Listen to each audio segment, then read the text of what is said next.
really authenticated the experience for me because it was everything I wasn't taught in Sunday school. It really gets confusing for people then that hear these messages and they go, I don't know what to believe. Do I believe Mary Helen? Do I believe Howard Storm?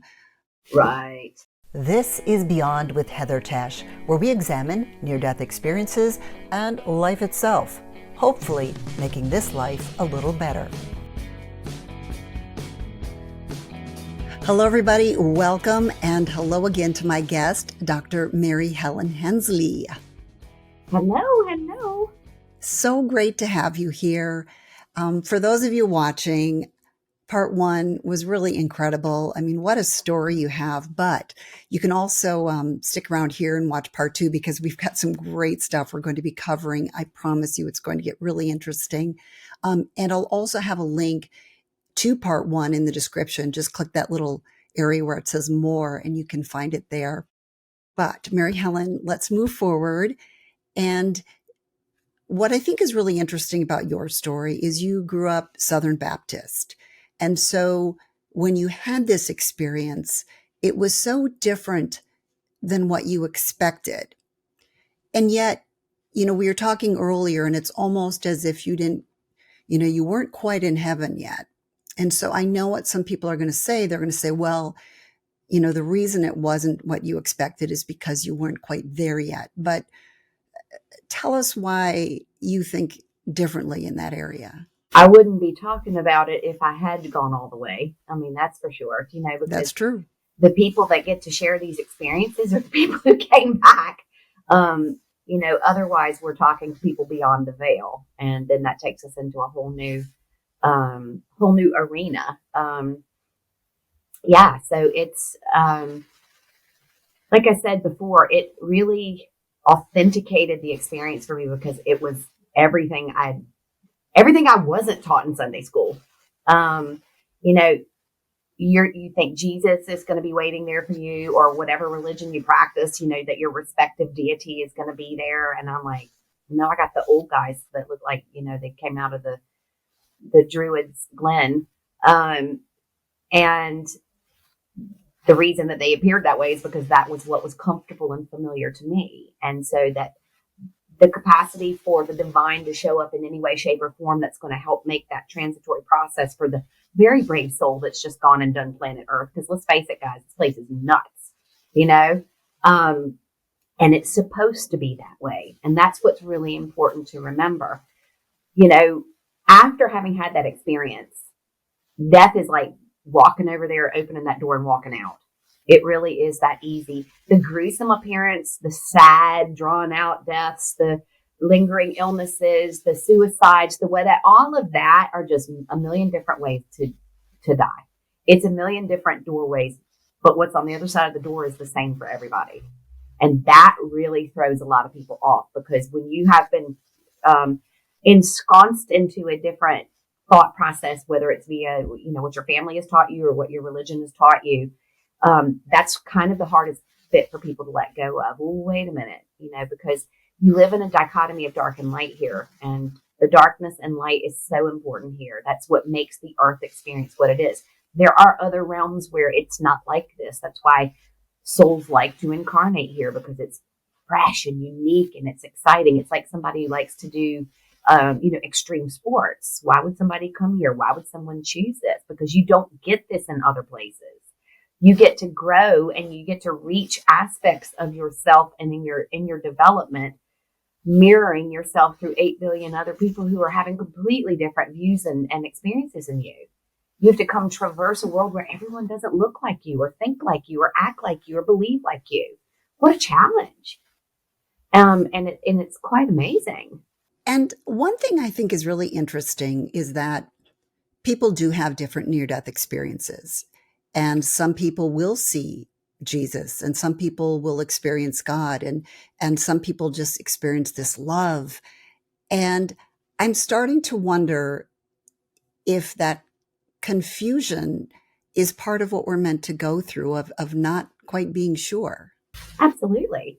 Because I reiterate, every person that we've ever heard share a near-death experience is someone who came back. So not only did they have a story to tell, but they also had a life to continue living here. And so they didn't take that final step through the doorway. And so it's not like all of a sudden they come back here and they're some kind of ascended master. Far from it, let me tell you. You're coming back now with your hands tied behind your back because you know a whole bunch of stuff that other people don't know, and you've got to behave anyway. You have to watch people behave irrationally and be cruel to one another or be cruel to themselves or, whatever, with this knowledge that everything's going to be okay. And that, as trite as it may sound, when you've got someone who's on the precipice of taking their own life, or, they're getting ready to go bankrupt, or they've just lost a baby, or whatever the circumstance is, that your answer to every one of those things is going to be, okay, everything is okay. We already are this. We came from this to experience what you're going through right now. I would never choose to do that. I'd never choose to get cancer. Yeah, you would. When you have an understanding of how it actually works, when you have an understanding that there are certain disease processes the body can manifest to let you know you're way off track, start paying attention to yourself. That's what disease does. It brings you back from all of the frenzy out here and makes you become self-centered. It brings you back into self-love. And isn't that kind of the point of the exercise? So yeah, you're stepping back in with all of these individuals who all have different ideas. And when we congregate in little groups, when we find people who have ideas that are kind of like ours, and we tend to gravitate to that. Me, I go the opposite way because I don't want to be around a bunch of people who already think the way that I do. I want to be ensconced in people whose views are very different, because how else will I grow? That's like being at somebody who agrees with everything you say. What's the point of learning and moving forward? Why do you think people see such different things? Because it really gets confusing for people then that hear these messages. Mm-hmm. And they go, I don't know what to believe. Do I believe Mary Helen? Do I believe Howard Storm? Right. Because that individual's message is, remember, it's for them. We choose to come back and talk about it because we're so in awe. We're so wowed. We're like, everybody needs to hear this, For me in particular, it was like, oh my gosh, guys, let yourselves off the hook. This is nothing like we've been told. And then there's the next guy who has had a very dark experience, who comes back and goes, you want to be very, very cautious with your behavior and the way that you're giving your attention and energy to this. You're so out of balance. This is a world of darkness and light, but boy, are you hanging out in the dark a lot more than you are the light. And everybody's experience is leaning towards who they are as an individual. For me, I had just graduated college, just moved to Charleston, South Carolina. I was with my sweetheart. In college, I tell this story that I was a cheerleader, and one of the gifts that I had was I could see things before they happened. I could see people who had already passed on. That was something that I could do before I had the accident. And so we used to think it was hilarious. My roommate and I would write the score to the basketball game down, stick it in my underwear drawer. We would go cheer at the basketball game. And then everybody would come back, crack open beers, like you do in college. And we'd whip out the score and go, look, here's the score of the basketball game. This was me serving humanity with what I would consider quite an extraordinary gift. And so I needed a big old smack. I didn't have a near-death experience because I'm so enlightened. I had a near-death experience because I was so unenlightened. And I needed to have that. And so when each individual shares their experience and it's very unique and tailored to them, there's a reason for that. Because that was their experience, where they were in that moment when that happened. It was their understandings. It was their lack of understanding. It was their fears. A lot of people will project a near-death experience that is based on their deepest and darkest fears because they know deep down that they're not really doing the best stuff. Oh, I better change my game. It's like, I really know I shouldn't eat that piece of cake, but I'm going to eat it anyway. So life is like that for people as well. I really know I shouldn't be doing this, but I'm going to do it anyway. And then they get some big experience that comes along and goes, is this really what you want to do with your time here?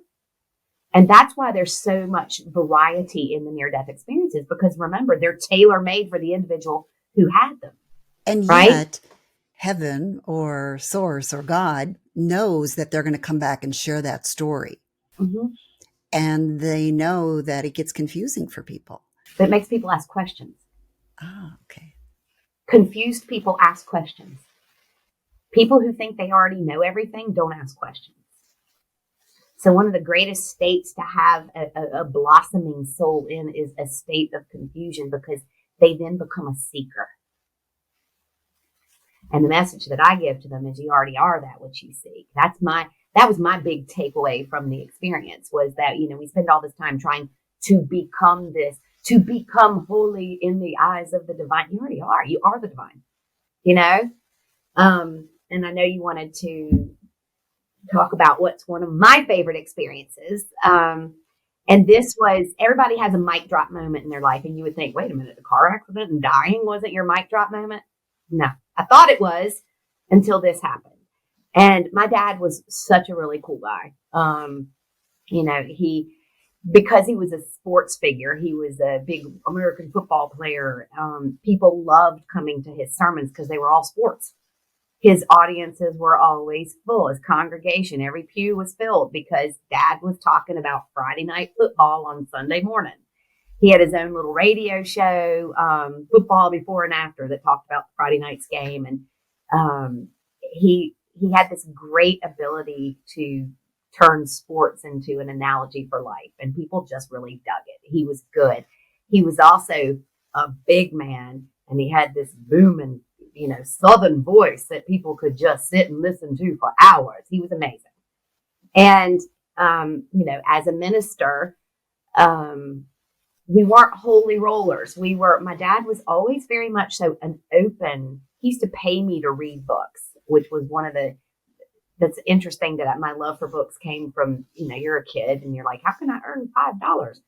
And he'd hand me Tony Robbins, or he'd hand me Zig Ziglar, or he'd hand me, Wayne Dyer, go read this. And so I read for money, and that's how I earned my allowance. I didn't do chores. He didn't make me work physical labor. He made me work my mind. And that was how it went in our household. So he was really, really a neat guy. But he was also very disciplined. And he was disciplined in his religion, and he was disciplined in his physical body. So, he won many titles for bench press champion of the world at the age of 69 for men over 50. He was that disciplined. So it was, here, wipe those tears, honey. My household was quite regimented. But one of the things that we could do is we could see so differently on something, and we could have a healthy debate, and buddy, we could scrap. And I think of the whole family, I was the one who would stand in his face, and I would go, I disagree with you. And he respected that. But I also got him when he was a little older, and he was probably a little bit worn out at that stage. Right. And so we could go toe to toe on some issues, and we had that kind of relationship. But one thing that was always, his rock solid belief in what happens to us as Christians when we die. This was his thing. And he was helping people to, I'm the penitent sinner, I'm the whatever, he was very much so into that, but he never beat it. It wasn't that kind of fire and brimstone kind of thing. He always erred on the side of all positivity. You can do this. There's not an option. Like he was speaking to a football team, there's not an option for failure here. You're going to heaven. You're going to do this. We're going to do this together. We're working it out. We're doing it. He was that kind. And so what was really funny was when his death process began, Dad had Alzheimer's. And so it was really tough in the beginning to watch, because his body was his temple, and he took that literally. He watched everything that was going in there. He worked it out every single day. It was just a thing. And so when his mind began to go, he would stand in front of the mirror and just cry. Oh, it was heartbreaking. When things got a little easier was when he actually crossed over not knowing what was happening. And then life got a lot easier for him because he wasn't in a constant state of mourning what he was losing. He had lost it and didn't remember that he had lost it. And so that got easier as we went along. And my dad, being a great public speaker, he prided himself in that. And so one of the most difficult things that was happening for him in that transition was he began to babble. He couldn't string a sentence together. He couldn't string two words together. And he would just, he knew you could see the wheels turning and he wanted to say something to you and the head would, and he couldn't put the words together. And it was so upsetting for him. Well, 1 week turned to 2 weeks, turned to a month, turned to 3 months, turned to 6 months now. And he has not been able to speak. And it was just pitiful. And he was in that angry stage, that sundowners phase where he's doing kind of irrational things, where they walk out into the hallway and pull their pants down and, all that kind of weird stuff that goes with Alzheimer's. And he was in a chronic state of hand washing at that stage. They become obsessed with things. And so he refused. He had told us when he could still speak. He didn't like lying down because he thought he might die that way. And I went, isn't that bizarre, y'all? He spent his whole career trying to teach people not to fear death and what awaits them on the other side. And that at the time of his own death, that wasn't there to support him. It was his greatest terror. And I thought that was so peculiar. And so it was, I really watched. It was an interesting process to watch unfold when you can step aside from the grief and actually connect with the individual that's actually getting ready to walk through that door. And he had been hand washing all day long and he was really agitated and he would go back into the bathroom and back out and back in and back out. And he'd walk down, he'd sit down on the bed and he'd get back up again and go wash his hands. And we were watching, my mother and I, just watching him do this, and it was just exhausting. And he'd had a particularly tough day. And in he went to the bathroom, and he came back out. The next thing, he sat on the bed, and then he laid down on the bed. And I looked at my mom, and my mom looked at me, and she was like, what's happening? And I was like, I don't know, let's watch. And one of the things I've always been able to see around an individual is the auric field. And so it's not what you would expect when someone's getting ready to pass. You might think that it's like the dimmer switch and the lights are going down. So exact opposite. It looks like fireworks popping off. And it's like that across the board on everybody I've ever seen going through the death process. And it's a lot, y'all. So that's one of the things that I have been very privileged to witness is many deaths, because it's a very beautiful, beautiful time in the human experience. But my dad didn't have the fireworks around him. So I looked at my mom and I was like, I think he's having an experience. He's not dying right now. And she was like, okay. So next thing, he's back and he's reaching up and he's going, I can see it. And my mom's like, did he just speak? Because we haven't heard him speak. He couldn't babble for 6 months. And he's like, I can see it. And he's laughing. I was like, well, hey, Daddy, what can you see? And he's like, hey, sugar, I can see the land beyond the river. And I went, what a nice name. I stole that and used that as the title of a book. It was such a cool way to put it. And I was like, that's amazing. Well, what do you see, Dad? And he was like, Mama's there. And she looked so young. It wasn't that she looked so this or that or beautiful or whatever. She appeared young to him. And he's giggling and kind of reaching out. And the next thing, he's like a deer in the headlights. And his eyes are this big. And my mom is like, what? Is he okay? And I was like, hold on. I said, Dad? And he looked over and he looked at my mom. He's, they've been married 63 years. So she knew his father. And I'm sure there's people in the family who thought my grandfather on my dad's side was great and all this. But to my father, his father didn't cut the mustard as a good dad. He never showed up for him. He wasn't a great provider. He had some issues. There's stories, where Others don't believe that to be so, but that was my father's experience. He was not okay with the person he had been. And little did we know, he had feared his entire life based on the box of Christianity he had built for himself and what that meant for his father's immortal soul. He didn't get to go. My dad had been plagued by that all of his life. And he's now sitting there looking at the land beyond the river going, oh my gosh, Daddy's there. Daddy's there. And he's laughing, he's crying. And I'm like, oh my gosh, this was my hair is standing on end. And he turns to my mother and he says, Helen? And she's like, yes, yeah. And he goes, I've had it wrong all along. My mom's like, what? And he said, you can't mess this thing up. Everybody's welcome here.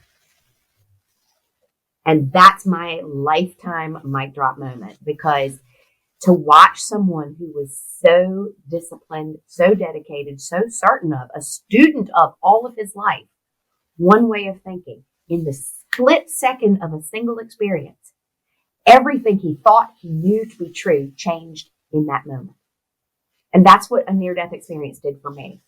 It took all of that programming and conditioning and ideas that I have of what it means to be human and why we're here and, what's the purpose of life and all this, and dying and seeing things from a different perspective. It's like me living in Ireland and looking at America from a different perspective changed everything for me.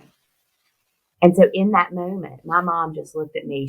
Her eyes were full of tears and she was like, write that down. Because it was just one of those moments.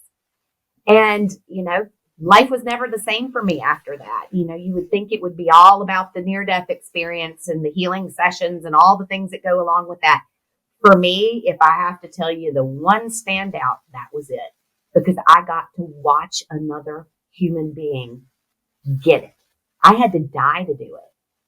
So what I spend my time doing now is trying to create scenarios where I'm able to alter perspectives that people might be able to connect with that same understanding and let themselves off the hook and go actually give everything they've got.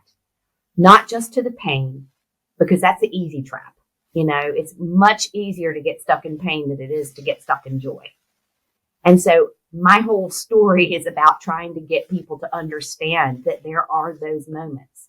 And for this person, I worked on someone yesterday, her car crash was Lyme disease.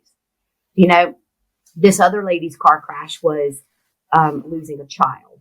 This other guy's car crash was his divorce. It doesn't have to be the same event for all of us. We have near-death experiences that change our perspective of the world every day in this world. And they look different for different people. Some people are clued in enough to recognize those moments, and other people need to have a few of them before they realize, hey, something bigger than me is going on here. And so, that for me is kind of the purpose of why I'm here and why I came back and why I tell the story, is just to get people to have a different filter, have a different way of viewing the things that are happening in their lives. Like I have my children, it's really funny if you heard me, my children are 20 and 22 now, but it's a running joke that if I get really, really angry or upset about something, they'll look and they'll go, are you acting or is this real? Because I've had to explain to them in growing up, I don't react. And they're like, you've got some kind of ism-itis. Something is wrong with you. Why are you not upset about X, Y, or Z? And I'm like, I can't. I have to force myself, for my children, when they were growing up, I had to look really upset about stuff that I was like, that was an amazing life lesson. Oh yeah. And they're like, you're so messed up.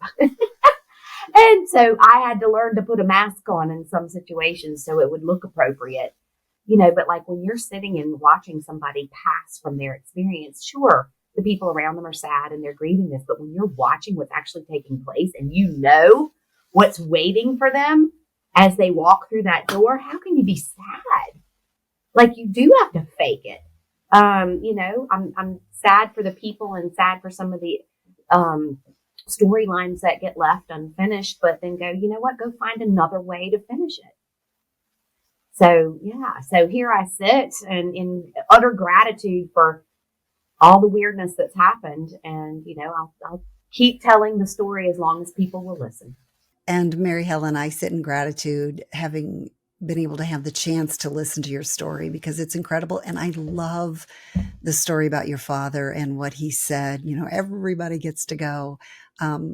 It's something that has stuck with me the first time I heard it, and I love hearing it again. I thank you so much for being here.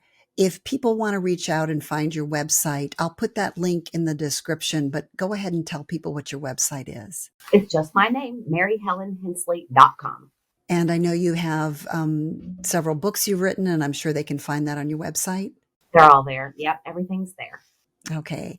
And I have loved talking to you. I know that we're running short on time. Oh, it's been such a pleasure. Thank you so much. It has been my treat. And real quick, do you have any parting words? And then we'll wrap it up. My parting words are always, to people, you already are that which you seek. I mean that from the bottom of my heart. Go out there and, if you're like, gosh, should I stay in this job or leave this job? Go do something else. Take the risk.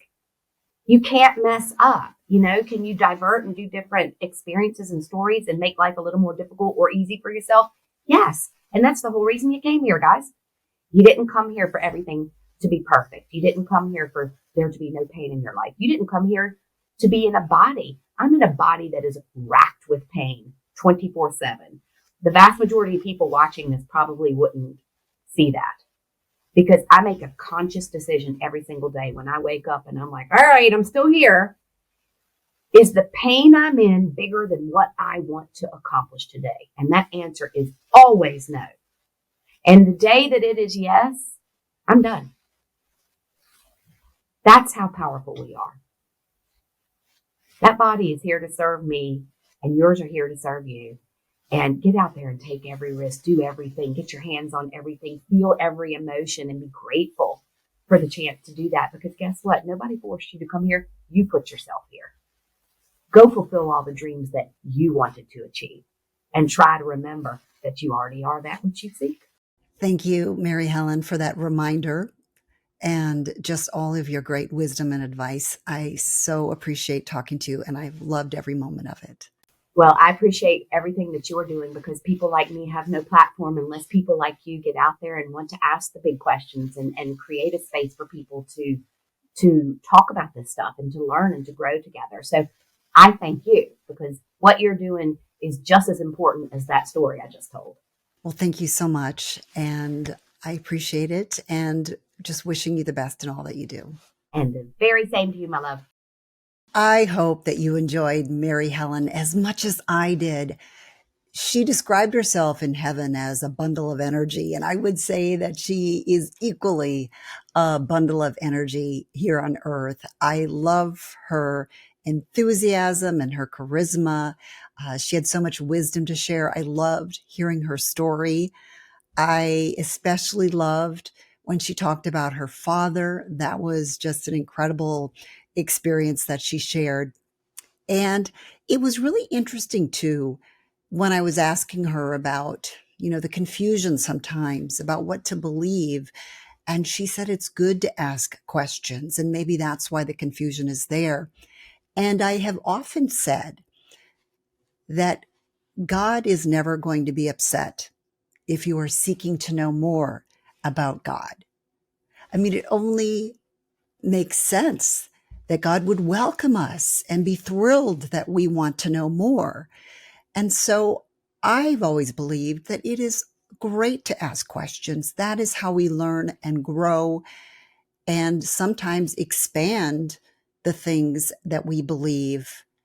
And so I would not be afraid of searching, of seeking, and asking questions, because in my mind, that is exactly what God would want.